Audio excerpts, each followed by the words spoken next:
Like it or not, we are engaged in a new era of competition that seek to challenge American influence, values, and wealth. For a long time, many people assumed the United States would always lead the world in technology, innovation, and advanced transportation. It felt like a given progress would come from the same familiar places, at the same steady pace. But something unexpected is happening, and it's happening fast. Across China, a new generation of futuristic vehicles is quietly entering the real world. These aren't concept sketches or distant experiments. They're working machines being tested, deployed, and refined right now. And some of them look nothing like the vehicles we've grown used to.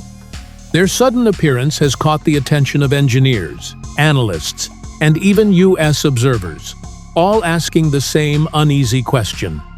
What exactly is China building, and how far ahead might it already be? Let's take a closer look. The floating SUV. What happens when the road suddenly disappears beneath rising water?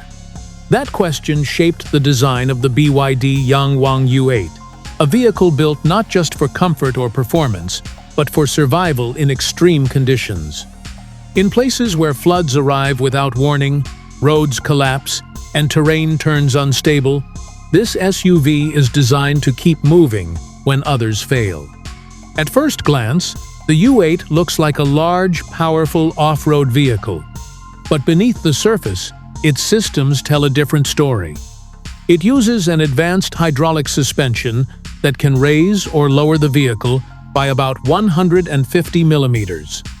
That small adjustment can mean the difference between getting stuck and getting through, increasing ground clearance, improving stability, and helping the driver maintain control over debris, broken pavement, or uneven ground. The vehicle can also rotate in place using a full 360-degree tank turn.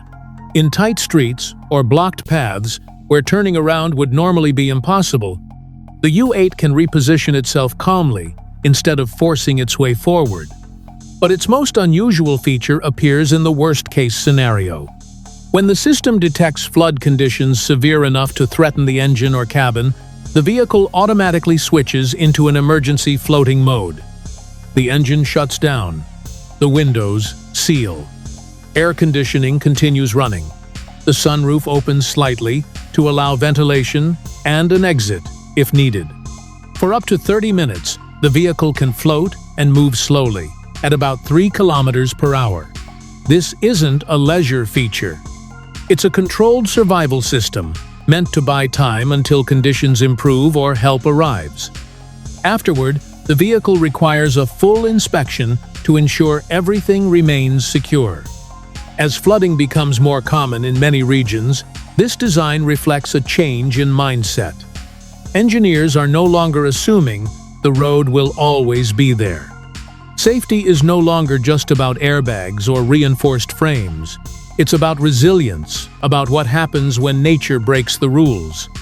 And as experts began thinking about movement during crisis, attention shifted to another solution, one that didn't try to deal with damaged roads at all. Instead, it went above them, the SkyTrain. In crowded cities, traffic can bring daily life to a crawl. Hours are lost covering short distances, and expanding roads often makes the problem worse, not better. So some engineers started asking a different question. What if everyday travel didn't need the ground at all? That idea led to China's unmanned SkyTrain system. Rather than running along streets, the train hangs from a single elevated track built high above the city. It doesn't fly like an aircraft or hover like a drone. It glides smoothly along an overhead monorail, completely separated from traffic below. The system spans just over 10 kilometers, with each train carrying up to 200 passengers. It reaches speeds of around 60 kilometers per hour, fast enough for urban travel while remaining stable and quiet. One detail surprised many observers: the construction time. The entire route was completed in about 7 months, comparable to ground rail projects, but without major disruption to city streets. Because the track is suspended, it avoids intersections, traffic lights, and road accidents. Support pillars take up far less space than traditional rail lines, allowing roads and neighborhoods below to remain intact. The train runs on electricity, produces less noise, and requires less maintenance thanks to its smooth, uninterrupted movement. And because it's automated, schedules are predictable and consistent. For cities running out of space, the SkyTrain offers a new layer of movement, one that doesn't compete with cars or pedestrians. But while this system lifted public transport above the streets, another group of engineers aimed even higher. They wanted to remove tracks altogether. The drone taxi. That ambition led to the development of the EHang 216S, a passenger drone designed for short urban flights. Unlike traditional aircraft, it doesn't need a runway or a pilot. It takes off vertically, flies to its destination, and lands in a small, designated area. The cabin fits 2 passengers and keeps things simple. You select a destination, secure your seat, and the system handles everything else. Multiple electric rotors keep the aircraft stable. If one fails, the others compensate, allowing for a safe landing. The system constantly monitors battery levels, flight paths, and weather conditions throughout the journey. The drone can reach speeds of about 130 kilometers per hour, cutting through traffic delays that would take hours on the ground. And because it's electric, it produces far less noise than a helicopter and no direct emissions during flight. Its purpose isn't to replace buses or trains, but to add another option, especially for routes between hospitals, transport hubs, business districts, or congested city centers. There are no manual controls inside. The experience feels more like public transport than flying. And it introduces a new idea, a low-altitude layer of travel, sitting between roads and traditional aviation. If systems like this become common, cities may one day design air corridors the same way they once designed highways. But while eyes turned skyward, engineers on the ground were still rethinking what a modern car could be. The US-China rivalry.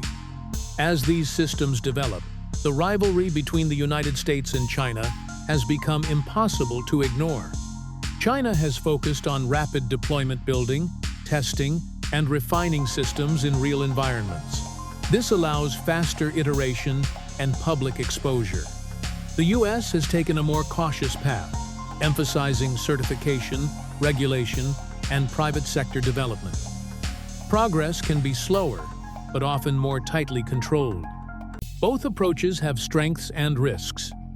In the end, this competition isn't just about vehicles. It's about who defines the rules, standards, and direction of future mobility. Transportation is changing in real time. The way cities move, plan, and compete is being reshaped before our eyes. Whether this leads to safer systems or new challenges will depend on how wisely these technologies are developed and managed.